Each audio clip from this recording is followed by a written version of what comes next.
ఆధ్యాత్మిక చింతన లేని జీవితం వ్యర్థమని, దైనందిన జీవితంలో ఆధ్యాత్మికతకు కొద్దిగా చోటు ఇవ్వాలని మున్సిపల్ కమిషనర్ ఎం శ్యామల అన్నారు.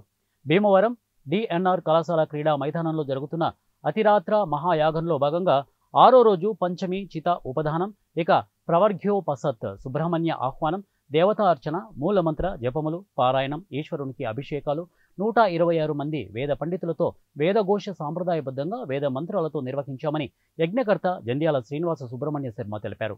మున్సిపల్ కమిషనర్ శ్యామల మాట్లాడుతూ అతిరాత్ర మహాయాగం దర్శనం తర్వాత ఒక ఆధ్యాత్మిక అనుభూతి కలిగిందని అన్నారు.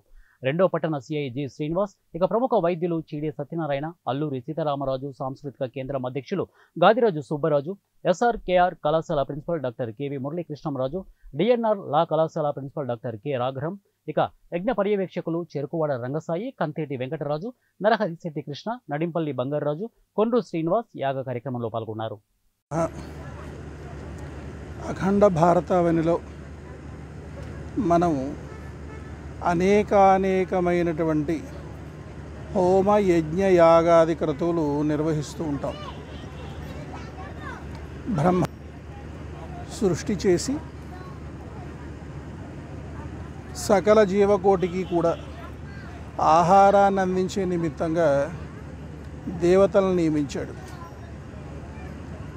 దేవతలకి ఆహారాన్ని యజ్ఞంలో ఏర్పాటు చేసి ఆ యొక్క యజ్ఞము 84 లక్షల జీవరాశులలో జ్ఞానం కలిగినటువంటి మానవునికి బాధ్యత అప్పగించాడు. యజ్ఞయాగాది క్రతువులు నిర్వహిస్తూ దేవతలకి